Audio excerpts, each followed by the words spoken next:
হাসপাতালের বিছানায় যখন মৃত্যুর সাথে পাঞ্জা লড়ছিলেন, তখন কে ভেবেছিল এই মানুষটি ঠিক 1 বছর পর আকাশ জয় করে বেড়াবে। 96 বছর বয়সে স্ট্রোক, আর তার ঠিক 1 বছর পর 97 বছর বয়সে প্লেনের ডানায় দাঁড়িয়ে উইং ওয়াকিং করে গিনিস ওয়ার্ল্ড রেকর্ড করে আলোড়ন সৃষ্টি করেছেন এক ব্রিটিশ নারী। যুক্তরাজ্যের চেলটেনহামের বাসিন্দা বেটি ব্রোমেস 2025 সালের মারাত্মক এক স্ট্রোকের শিকার হওয়ার পর কথা বলা ও চলাফেরায় বেশ জটিলতা তৈরি হয় তার। জীবনের এই শেষ সময়ে এসে সেই অসুস্থতা জয় করে স্বাভাবিক ছন্দে ফেরাটাই যেখানে বড় চ্যালেঞ্জ, সেখানে তিনি বেছে নিয়েছেন ইতিহাসের সবচেয়ে ঝুঁকিপূর্ণ এক রোমাঞ্চ। মূলত 87 বছর বয়সে টিভিতে উইং ওয়াকিং এর একটি বিজ্ঞাপন দেখে প্রথম এই দুঃসাহসিক যাত্রার শুরু করেছিলেন তিনি।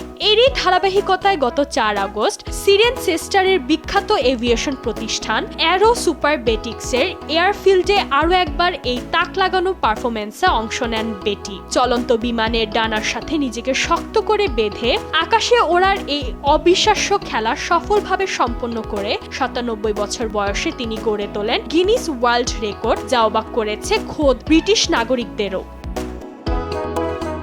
অনেকের মনে প্রশ্ন জাগতে পারে, জীবনের এই সায়ন্নে এসে কেন এমন পাগলামি? এর উত্তরে বেটি জানান, জীবনের একঘেয়েমি কাটাতে রোমাঞ্চকর এসব কাজে অংশ নেয়া তার। যেহেতু তিনি গাড়ি চালাতে পারেন না এবং দৃষ্টিশক্তিও কম, তাই নিজের পছন্দের কাজগুলি করতে চান এই শেষ সময়ে।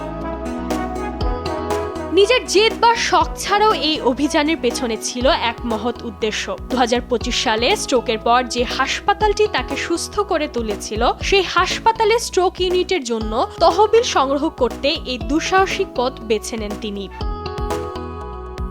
এখানেই শেষ নয়, 100 বছর বয়সে আরো বড় কোনো চমক দেখানোর পরিকল্পনা করে রেখেছেন এই অদম্য নারী।